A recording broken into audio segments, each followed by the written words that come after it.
অন্নপূর্ণা যোজনা নিয়েও কিছু বিভ্রান্তি, কিছু মিথ্যা প্রচার গত 2-3 দিন ধরে যারা চালিয়েছিলেন, এখন তারা নিজেরাই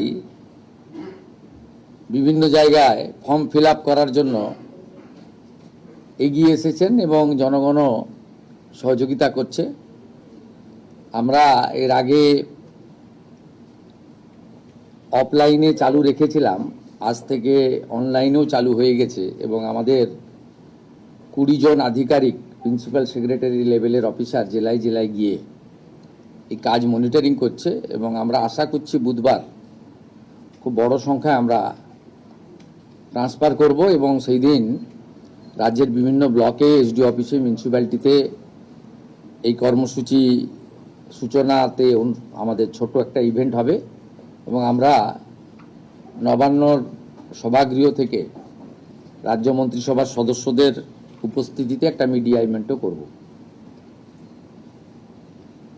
আমি এর আগে ওই রাকিবুল শেখের কথা বলেছিলাম।